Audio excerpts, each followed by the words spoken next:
Sud Radio Berkov dans tous ses états. C'est ce que pouvait dire la petite Maëlys, qu'a massacré par Nordal Lelandais. Alors Nordal Lelandais, comme vous le savez, avait été condamné à perpétuité pour le meurtre de Maëlys et il est devenu père en prison, effectivement, comme vous le savez, et ça peut se comprendre. Moi, je ne dis pas ça, mais il y a quand même un petit problème, je veux dire, voilà, il est emprisonné depuis sa condamnation pour le meurtre du caporal Arthur Noyer en 2021. Il vient de devenir papa d'un petit garçon. Bon, son avocat dit, comme tout détenu, il a le droit de reconstruire une vie derrière les barreaux. La privation de liberté n'entraîne pas la suppression des autres droits, notamment celui d'avoir une compagne ou de devenir père. Voilà. Alors, comme vous le savez, il y a des cellules comme ça où on peut les prisonniers, pas de façon évidemment systématique, peuvent être abrités dans des petites cellules comme ça où ils peuvent recevoir leur conjoint ou leur conjointe et voilà.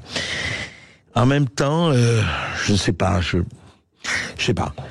me pose vraiment la question, est-ce que quelqu'un qui a massacré une petite fille, est-ce que quelqu'un qui, voilà, eh bien, on peut continuer ses relations amoureuses, peut continuer, voilà. Alors, on sait qu'il ne peut pas espérer un aménagement de sa peine Nordal Lelandais avant l'expiration de sa mesure de sûreté de 22 ans en 2039. Il aura alors 56 ans. D'ailleurs, il a de nouveau été condamné pour l'agression sexuelle de sa petite cousine en 2017, alors que sa petite cousine avait 14 ans.